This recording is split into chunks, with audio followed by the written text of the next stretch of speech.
Man, I don't know where to even start with this review for this fucking movie here, cause what did I just watch? Probably one of the most beautiful horror movies I've seen all year, and such an emotionally complex movie at the same exact time. But what is happening? We're back on the channel once again. Hi, if you don't know, I'm Eli Valentine. On this channel, we cover all things horror movies. So if that is your thing, definitely sub up. Today we are covering teenage sex and death at Camp Miasma.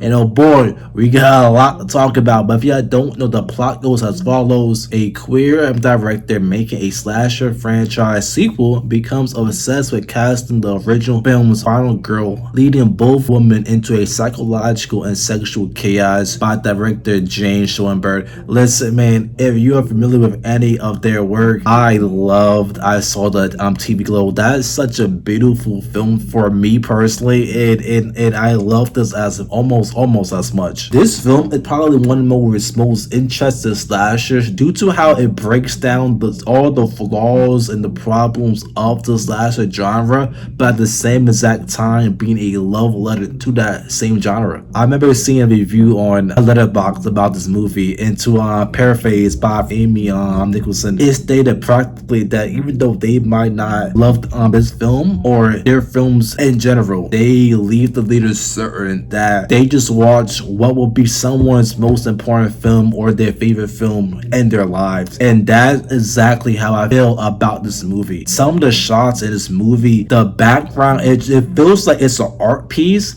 and they're just in it. I don't know. I can't really explain it. It feels like art I'm watching. It feels so surreal. It has this visually strange feel to it. It plays with your identity in the reality. And it's funny and it's playful and it embraces the slasher genre so well here. Jane has quickly become one of my favorite modern horror directors by far because their films about identity and sexuality are so strong, you know, and when you see interviews on how these themes relate to them and how many people could relate to these films, it's just amazing to see. I think these films will mean a lot to a lot of people for generations to come, and they aren't just making horror movies, they're making films that feel so deeply personal while still be able to connect with people who don't necessarily share the same exact experiences. Also, the two leads here were just incredible. Gillian Anderson and Miss Hannah. Now, I know Miss Hannah is from Hacks. I still have never seen Hacks yet. I'm slacking. My fucking bad. At some point, I think I will love it, but I just have not got to that part yet. But this was my first time seeing her, and I thought she was incredible. I thought her chemistry with Miss Anderson, I thought was phenomenal. Miss Hannah plays Chris, the young filmmaker, and she is given the opportunity to revive the Camp Miasma IP. But she don't want to make a soulless franchise reboot. She wants something that feels more personal. So she becomes obsessed with finding Billy, played by Miss Anderson, the original final girl, who has disappeared now. That whole opening sequence is probably one of my favorite opening sequences of the whole year by far, because it felt so realistic in terms of the ups and downs of a slasher franchise, where the first one is so good, it's so iconic, and then we get part one, we get part 3 in 3D, right? We get 4 or 5. It falls off. You get one decent one. We get a reboot. We get a whole sequel kind of thing. I loved it. The ticket bombs, the newsletters, the whole thing about that I love. And you could tell the people behind this film love the slasher genre. And like I said, the whole deconstruction and the whole breakdown of the slasher genre was put on display here, but also at the same exact time being a love letter to horror and to the slasher genre. You know, the final girl, the franchise mentality, the endless sequels, the violence, you know, if you have sex, you're gonna die stuff, you know, all that stuff, I feel like it's mentioned greatly here. And this film definitely has that Friday the 13th mainly kind of vibes, the Halloween kind of vibes, which I love. That 80s campy slasher vibes for sure. A lot of times it got us questioning, why do we love these films films to even begin with. So when you take that and the visuals for me personally, I think the visuals here, it felt so like, I can't stop talking about the visuals for me. It felt so dreamlike and like artificial, but it felt painted. It felt like an art piece. I don't know, the whole background, it feels like art pieces. And it looked too perfect to be real. It felt amazing visually. Jane might be probably one of my favorite art directors just off of their visuals alone. They do this unusual compositions and these surreal imagery so well. This film obviously got those themes of identity, desire, and self-discovery, and and how these movies and how films can definitely shape us into the person that we are. And that's why I think films like this are so important, because I know for a lot of people these kind of films are gonna mean so much to so many people, and I'm glad for that fact. And I love how it discusses how connected and how personal certain films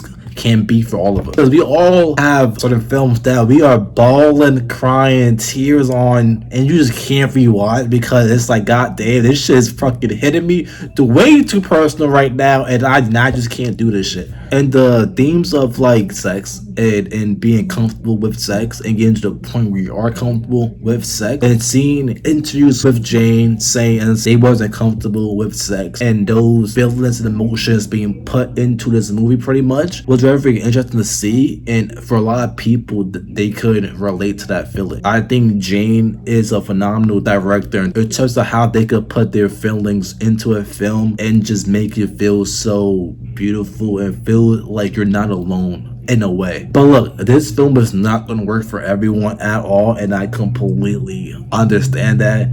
But I feel like if you're someone who loves horror, especially slashers, I think you overall might enjoy this to a degree. Also, Miss Anderson, as a big X-Files fan, every time she's on my screen, I'm loving it. And here, she gives such a phenomenal performance. Me personally, my performance of this whole movie, by far, she is so unsettling in a way. It is strange but mysterious, especially early on. And by the end, she's very comforting and very nurturing. The chemistry between Chris and Billy was fantastic. Off rip, you can tell there's some type of like tension between these two girls. The attraction, the discomfort at the same exact time, but the curiosity as well. It's very much interesting on how the final girl is portrayed as someone who's pure, that's not having sex, that's not drinking, and the scariness of having your sexual awakening and the punishment that might come of it. Where in reality, having your sexual awakening could be very much more understanding yourself and your body and become very much liberating. That's why the character of Little Death worked so well for me in this movie, because it shows how like sexuality and sexual surrender can feel like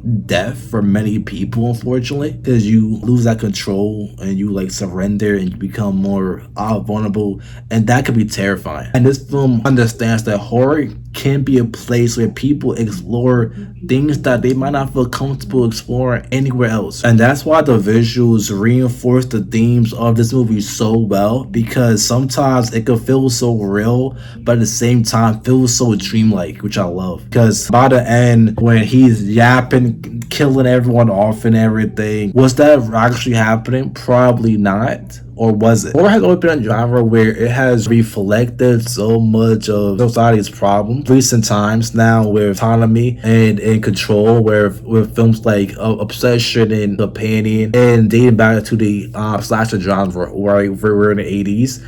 Being pure, the final girl was always a pure girl, a virgin and non-drinking. And this movie takes those ideas and put them directly into the story. It's like it understands that horror can be a place where we explore these themes and these things that might not feel comfortable exploring anywhere else. That's why I feel like Jane understands the genre so well. In order for them to make this film so greatly, I think you have to love the genre, but at the same time be honest about many of its flaws. By the way, the cast in this movie fucking phenomenal. Ava Victor, Jasmine Brown, Sarah Sherman, this Amanda Fix, this cast, Zach Cherry, goddamn, man, Patrick Fisher, man, this cast, man, this supporting cast, Kevin McDonald, look at this whole cast was fucking great here. They was hilarious. hilarious, especially in that whole Zoom call, whatever it was with Chris. Man, that whole Zoom call when she was starting to trip out and everything, I loved greatly. I don't know. I think I gotta rewatch this at least a couple more times. I feel like there's a lot of things I missed, and I love that fact because there's a lot of different interpretations that I'm seeing for a lot of different aspects of the movie, and I love that because people are taking different things in different ways and they're relating to it in their own way. Jane put a lot of their feelings into this movie, and from the movie we are taking our own spin on things, and that's the beauty in this art, which I fucking love. Whatever they got next, I'm ready for it. I'm excited for it.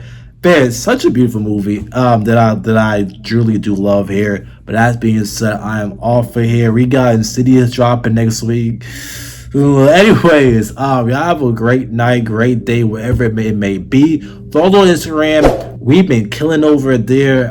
2 months ago, we started this page. And we got like 8 videos with like over a million views over there, which is crazy. But yeah, man. He who. Down on myself, hope you're doing well.